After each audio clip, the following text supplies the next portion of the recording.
Minha gente, hoje nós vamos falar de dois objetos que são considerados coringas dentro do Feng Shui. Meu nome é Poliana Albiero, eu sou uma Feng Shuista, especialista em planejamento e dona de casa, assim como vocês. Nós sabemos que quando falamos em técnicas de Feng Shui, tá?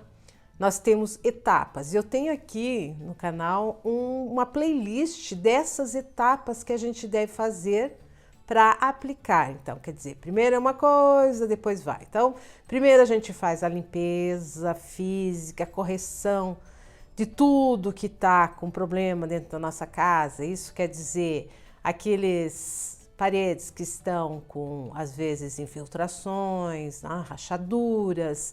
Organizamos tudo que tem na nossa casa, né? Que é aquele aspecto estrutural da casa. Depois partimos para uma limpeza física, partimos para a limpeza energética. Daí sim que nós começamos com técnicas de Feng Shui. E o que são essas etapas aqui? Que são as curas ou correções. E nestas curas e correções que nós usamos esses dois objetos.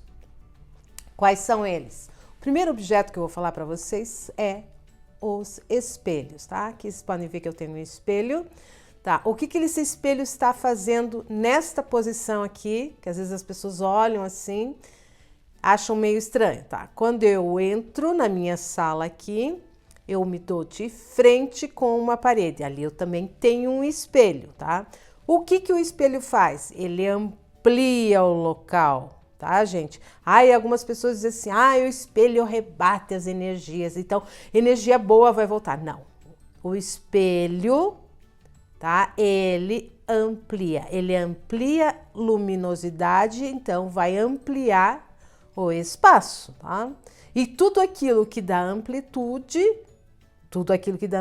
faz com que a boa energia entre com mais facilidade, tá? Porque o Qi, que é essa energia que nós queremos dentro da nossa casa, ele é atraído pela luminosidade, pelo som e pela água. Então, são três coisas que nós trazemos dentro de casa, então, por isso, Feng Shui, gente, vento e água, né? Trazemos isso para dentro da nossa casa. Então, o espelho é um objeto coringa. Ele não está ligado nem ao elemento metal, nem ao elemento água, porque ele é um elemento neutro, tá? Ou aquilo que a gente diz assim, é um elemento para a gente fazer correções dentro da nossa casa, tá? Então, às vezes a gente faz a correção, aqui nem eu tenho essa porta que já dá de frente para uma parede, então um espelho. Aqui, como aqui vem a entrada, tá? E eu tenho uma escada logo do lado aqui, então o que ele faz? Ele faz com que a energia venha e vá para baixo. Então, traz a energia aqui e leva a energia para baixo. O que eu tenho ali no meio da escada? Eu tenho um outro elemento que nós chamamos também de elementos de correções, que são, só um minutinho, os cristais multifacetados, tá? Um cristalzinho assim, um cristal multifacetado. Também é outro elemento para fazer estas curas ou correções dentro da nossa casa. Então, aonde que a gente usa isso daqui? Então, quando nós temos fluxo acelerado, então, tem uma porta e uma janela na mesma direção, ali vai formar um fluxo acelerado. Aonde que nós vamos colocar? Perto da janela, gente. Não? Colocamos ele perto da janela para fazer com que a circulação da energia fique um pouquinho mais dentro daquele ambiente. Não grudado à janela, né? A gente deixa uns 10, 15 centímetros, né? Coloca um fiozinho do teto até abaixo do batente da janela, né? Para que passe a claridade por ele, não? E esta claridade, aonde nós temos 108 facetas nesse cristal, que ele vai distribuindo toda essa luminosidade.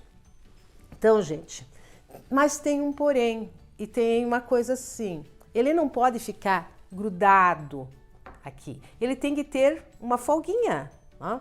Por quê? para a energia circular e a luminosidade também circular. Eu não coloco ele grudado na parede, não coloco ele grudado no teto, não coloco ele encostado nas coisas. Eu sempre dou um espaço de no mínimo, tá? Uns 8 centímetros, né? 8 a 10 centímetros, para que esta energia, tá, circule através do cristalzinho. Então, quando eu vou fazer uma correção de fluxo acelerado, eu penduro ele abaixo do batente. Também quando eu vou fazer isso dentro da porta do banheiro ali, que a gente diz assim, coloque um cristal multifacetado na porta, no batente da porta do banheiro. Então quer dizer, coloca um ganchinho em cima, puxa uns 8, 10 centímetros ali, né, entre o fio e o cristal, quer dizer, 4 aqui, dá 8 centímetros. Você já tem uma coisa ali de folguinha para ele poder dissolver, não é dissolver, mas ele vai o quê? Ele vai poder refletir a luminosidade, né? Ele vai poder refletir a luminosidade. Gente, também tem uma questão. Espelhos têm que ter uma boa nitidez. Não me coloque espelho onde a imagem fica distorcida dentro de casa. Tá? Espelhos, né? Tem uma regra dentro do Feng Shui que ele nunca deve cortar a cabeça de ninguém dentro da casa. Então, daqui para baixo eu posso, ele não precisa aparecer todo o corpo, mas a cabeça do menor e do maior tem que aparecer nos espelhos da casa. Tem apenas uma situação que o espelho é apenas uma faixa. É quando nós fazemos aquela duplicação da chama, né, do fogão. Daí ali você pode colocar apenas um espelho, tá, atrás do teu fogão, ali uma faixazinha de 9 centímetros, 10 centímetros ali, porque ele vai só refletir o quê? A chama do fogão, né? Então, quer dizer, reflete as bocas do fogão para duplicar essas chamas que a gente chama, né, nesta técnica a gente diz assim que a gente está cuidando do fogo financeiro, quer dizer, da prosperidade, tá? Duplicando a prosperidade através da duplicação das chamas do fogão. É uma outra técnica de Feng Shui, tá? Mas uma faixazinha aqui que vai fazer com que venha refletir apenas as bocas do fogão, apenas as bocas do fogão. Então ali não está cortando cabeça, porque não está refletindo a cabeça, então é só uma faixa aqui que nós colocamos. Quando nós fazemos correção de posição de comando, né? Porque às vezes a gente tem uma cama e através, a gente deitado nesta cama, nós não conseguimos ver a porta, né, de entrada. Então nós colocamos um espelho bem lá em cima, no alto, às vezes, né, para ele não refletir a cama, que não pode refletir a cama, o espelho, mas com que eu olhando naquele espelho, eu enxergo a porta de entrada. Quer dizer, ele não vai refletir nenhuma pessoa, porque ele está bem no alto, né?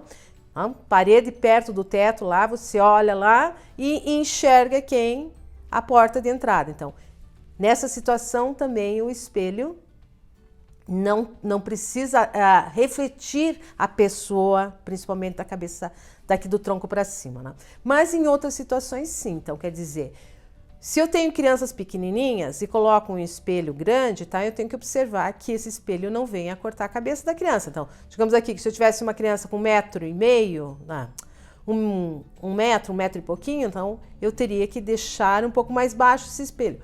É isso que nós temos que observar. Espelhos não podem cortar daqui para cima a cabeça de ninguém, né? Cortar a cabeça de ninguém, ou ficar só na metade não aparece, metade não aparece, pessoas muito altas, né? Ou a criança é muito baixinha, só aparece um pedacinho aqui do espelho e o resto não aparece mais. Então a gente tem que observar isso. E eles têm que ter uma boa nitidez. Espelhos côncavos e convexos só se coloca para o lado de fora para fazer algumas certas curas dentro do Feng Shui. Quando tem uma quina que aponta pela tua porta de entrada, quando você mora numa casa de esquina, quando você mora em certas situações, nós usamos ou o côncavo ou o convexo. Então ali vai depender da situação. Mas prestem atenção, Portanto, o espelho tem que estar muito bem limpo, sempre bem limpinho, gente. Não deixem espelhos ali embaçados, né? Cheio de manchas, isso, aquilo. Tem que limpar o espelho. E os cristalzinhos também, eles têm que ser polidos, né? Não é porque não é uma pedra de cristal, né? Ah, não é uma pedra de cristal, mas pelo menos uma vez por mês você tem que tirar, lavar e dar um polimento, porque eles têm que ter brilho, tá? Porque se ele ficar opaco, cheio de poeira, ele não vai brilhar e não vai estar fazendo nenhuma correção dentro da tua casa. Espero ter passado essas dicas para vocês e vou fazer um convite para vocês. Se vocês estão gostando aqui do canal, se inscreva aqui. Aqui nós falamos sobre técnicas de Feng Shui, nós falamos sobre organização, sobre planejamento e agora eu estou fazendo uma série aqui que eu estou reformando a minha casa, eu mesma, colocando mão na massa. E todas as reformas que eu estou fazendo já aplicando ali alguma técnica de Feng Shui, tá? E que eu vou contando para vocês por que eu estou fazendo, qual é a cor que eu estou colocando, por que aquele canto é do Gua, de tal Gua, lá eu escolhi tal cor para ativar, né? Ou eu coloquei uma forma ou objetos que venham a simbolizar, né? Um Gua. Então, fica de olho ali que tem o Diário da Reforma, essa é a playlist, né? Diário da Reforma. Já tem vários vídeos aqui que eu coloquei falando sobre o Diário da Reforma. E se você gostou desse vídeo, deixe seu like, meu muito obrigada.